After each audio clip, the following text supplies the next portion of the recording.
ठीक है दीपक रंजन, क्योंकि यहाँ पर अगर बड़े बड़े राजघरानों की बात की जा रही है तो यहाँ सौरभ ने सवाल आपकी पार्टी पर भी उठाया है। बड़े बड़े सेलिब्रिटीज, बिजनेसमैन, उनके साथ आपका संबंध। देखिए पूजा, जहां से मैं देख पा रहा हूं और जो चीजें निकल करके आ रही, जिस काम को करने के लिए एसबीआई को 30 आवर्स भी नहीं लगे, उस काम के लिए जो है एसबीआई 30 जून और 3 हफ्ते का समय क्यों मांग रही थी? ना मालूम एसबीआई क्या छुपाना चाह रही थी या किसको बचाना चाह रही थी। और देखिए अभी हमारे सौरभ दुबे जी ने जो है अभी जिस ऑडियो क्लिप का या जिसका उल्लेख किया, मुझे लगता है कि भी ठीक से उन्होंने इस ऑडियो क्लिप को पढ़ा नहीं है या सुना नहीं है उस ऑडियो क्लिप को इन्होंने अच्छे से।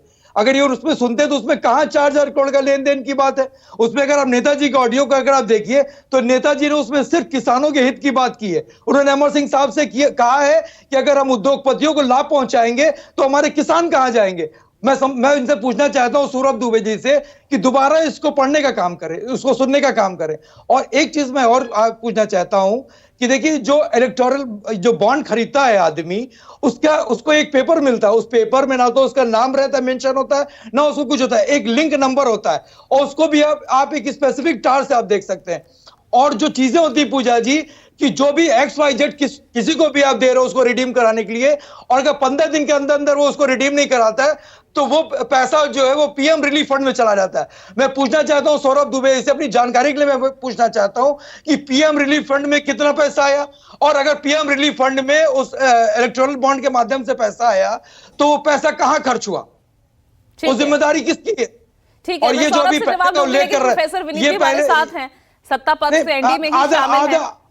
आधा मिनट पूजा जी, और आधा मिनट में और चाहूंगा पूजा जी। मैं इनसे ये पूछना चाहता हूं कि अभी कह रहे थे कि पूर्व की सरकारों ने लिया। अरे पूर्व में जो इलेक्टोरल बॉन्ड है ये पूर्व की सरकारें ये स्कीम लेकर के नहीं आई थी, ये आपकी सरकार लेकर के आई थी। और पूर्व की सरकारों में ये नियम था कि 30,000 से ऊपर अगर किसी ने चंदा लिया है तो उसकी जानकारी जो इलेक्शन कमीशन को देनी पड़ती थी। क्यों उन्होंने हाइड कर रखा है इसको 9 साढ़े 9 साल तक?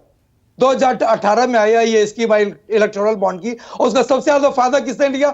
मोर देन 50% जो उसकी हिस्सेदारी भारतीय जनता पार्टी। और अभी इसमें बहुत सी चीजें हिडन है, जैसा कि 2018 से लेकर के अभी पूरे एक साल का जो 2,500 करोड़ का जो है अभी एसबीआई ने नहीं बताया। अभी बहुत सी चीजें देखिए इसमें हाइड है, बहुत सी चीजें इसमें छुपी हुई है, और बहुत सी चीजें देखिएगा पूजा भी इसमें निकल करके आएंगी और दूध का दूध और पानी का पानी साफ सामने आ जाएगा। ठीक है।